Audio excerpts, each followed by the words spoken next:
What's up, everyone? I'm Andy, and you're watching the Reboot experiment. Today, we're going to take a look at bathroom design, specifically how I designed my bathroom to feel like a spa and just have this wonderful, calm vibe. If you're looking for the same thing, stay tuned. We're going to dig into bathroom design.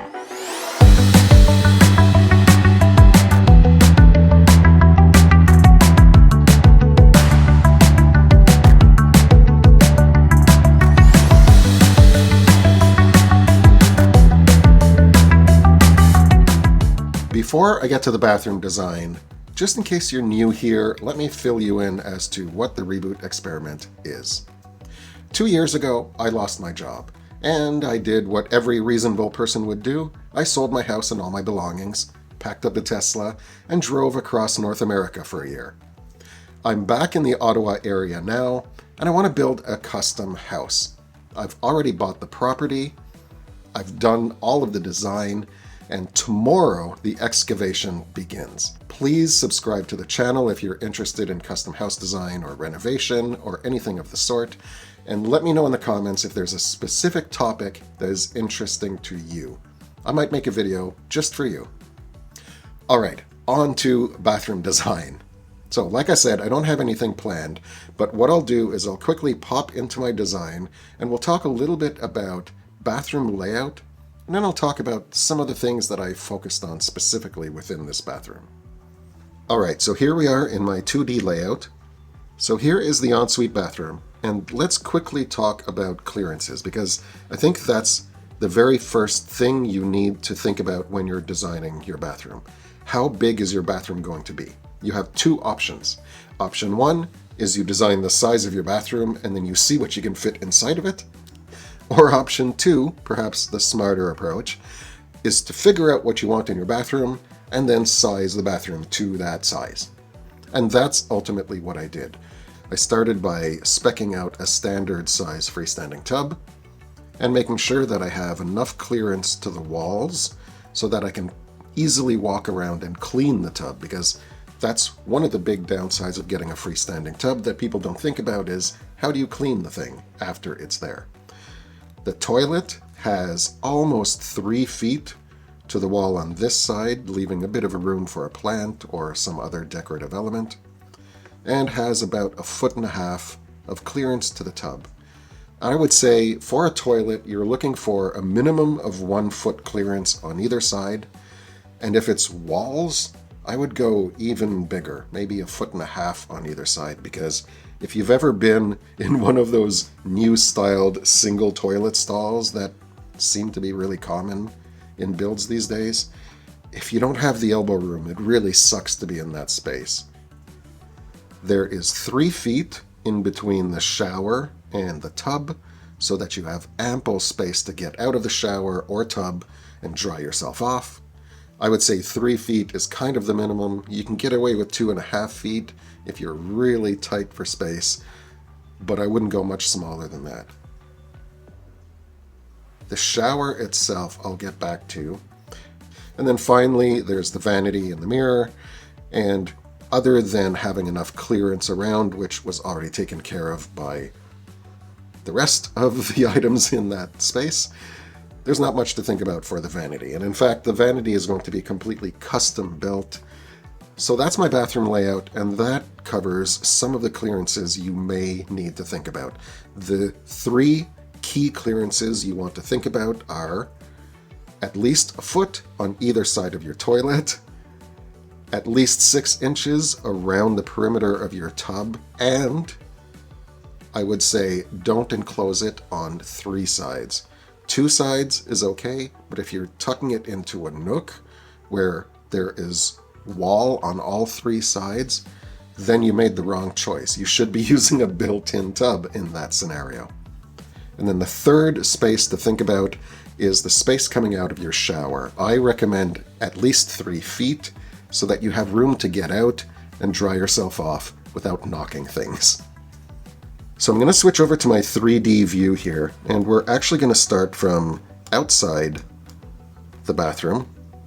because how you experience walking towards a space is just as important in the storytelling of that space as anything else.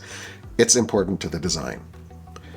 So as you walk into the bedroom, the first thing you see if you look towards the ensuite is the mirror, which actually reflects the window looking outside. So that creates a really open, airy feel and draws the eye towards something of interest. Now, as you walk into the space, you're greeted by the main function of this space, most likely. It's the toilet. And you have your dual sinks on the left. I'm going to talk about the vanity in another video because I'm custom building this. And there's a lot that goes into it. I can't actually design it in this software. That's going to come in the future. Stay tuned. And then on the opposite side, you have both the tub and the shower, of course. So now let's talk a little bit about color choices and how to create specific focal points within a space.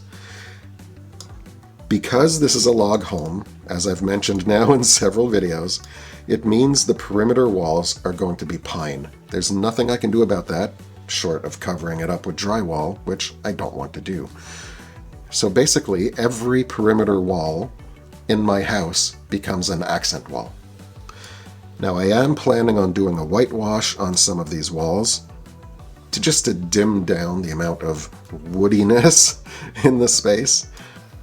So what I've decided on is to do a light matte tile for the floor and extend that matte white grayish look up the walls.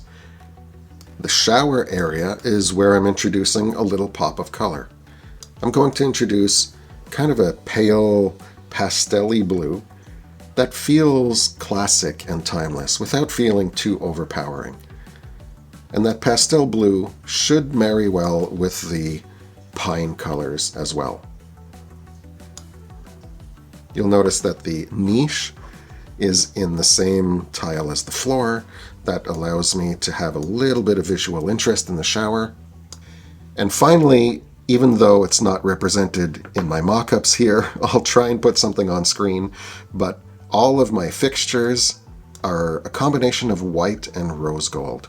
And that light white and rose gold look should help elevate the space, give it a little bit of elegance, and make it feel clean and simple. All right, now that I'm done talking about the basic design of the bathroom and how I kept things light and airy, let's talk about individual components of this bathroom and how each of their characteristics need to be thought through. The first one is the shower. The biggest mistake I see with a shower is doing the open shower. I know it became popular in the past 5 to 10 years, but please stop doing it, especially if you're in Canada. Our winters are cold, and getting out of a shower in Canada sucks because the room is cold. If you have an open shower, your entire shower experience is cold. One side of you is hot, touching water. Your ass is frozen. You turn around, well, you don't want to know it's frozen. Doesn't matter. The point is, you're gonna freeze. Open showers are the worst. So please stop designing open showers. Second, let's talk about size of the shower. The size of your shower is really important, and I feel there's a Goldilocks zone with showers. In my opinion, the width should be somewhere between 30 and 48 inches, and the length should be somewhere between 48 and 72 inches. No more, no less. If you go any smaller than 30 by 48, you're going to be knocking your arms and elbows into the glass. It's pretty unpleasant. If you go any larger than 48 by 72, you're just going to invite a pile of cold air in, and you're back to the open shower idea. It's going to feel very cold. You want to contain that steam and that heat in the winter because that's what feels most comfortable. The next important decision is your shower head, and the biggest mistake I see people make is using too small a shower head for a rainfall shower. Now you can buy 9-inch, 12-inch rainfall shower heads, but at that size, it's just too small. It doesn't cover your body. It literally just falls in this area. With a rainfall shower head, the idea is that you want it to feel like you're standing in the rain, which means it has to cover the majority of your body. Try and aim for a 16-inch, 20-inch, or 24-inch shower head. It's also important for people like me who are autistic and have sensory sensitivities. Being able to fully cover my body with the water means that my body is one temperature. Some people like little jets shooting out at them. If that's your thing, make sure you place them at the right height and distance to your body for them to be effective. Otherwise, they're just going to be useless. Consider having a separate wand or other shower head that can do pressure washing, especially the wand. So cleaning your shower is really important, and using the wand is going to make it that much easier. Finally, let's talk about storage in your shower.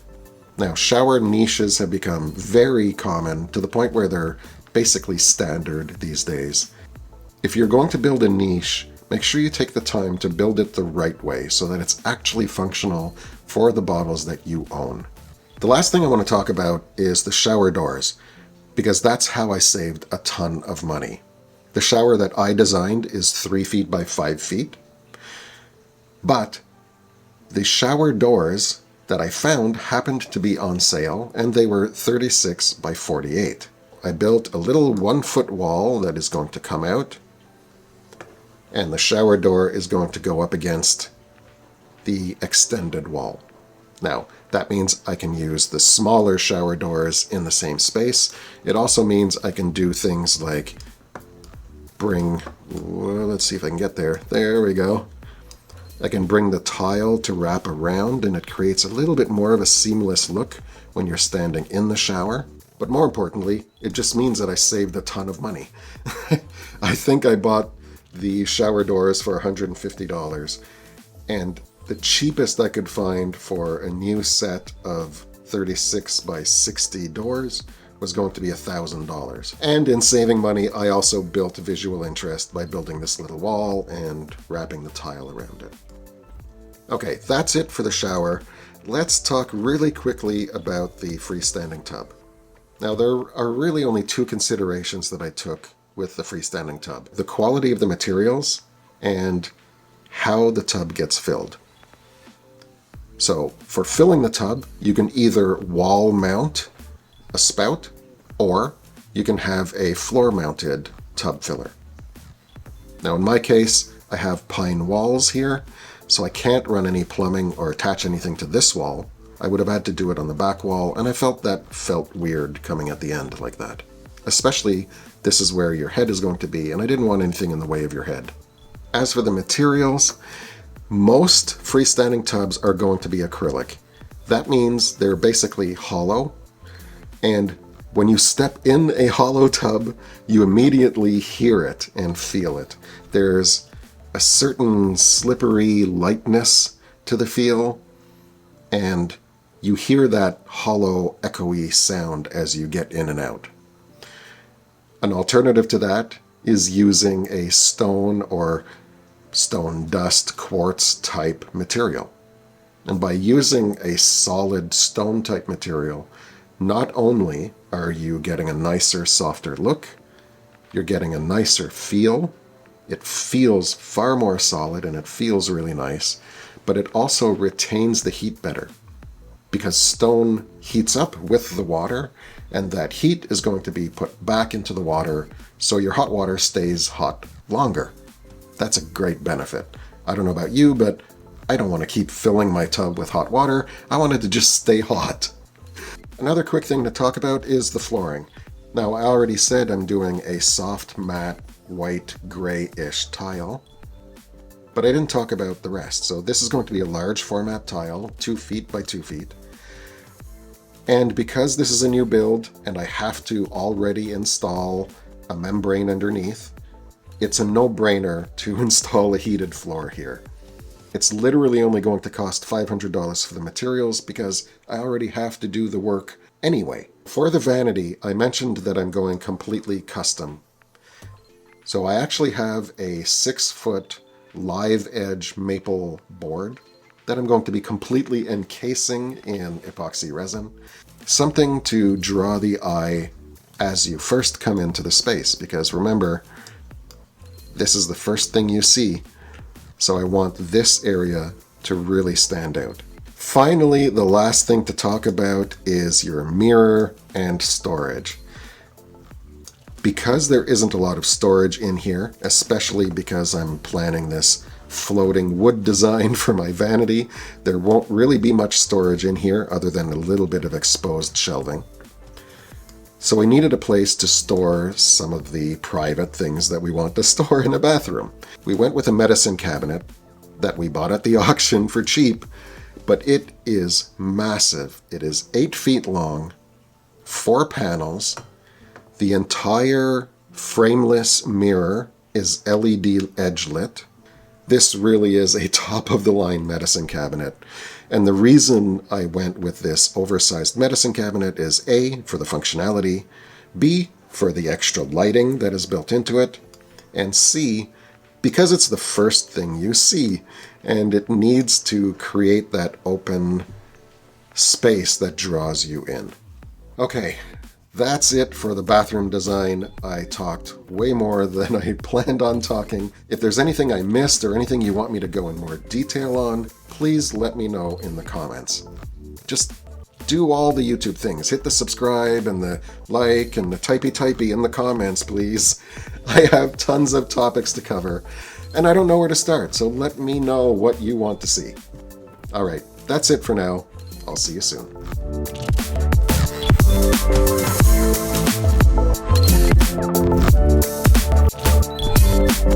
Thank you.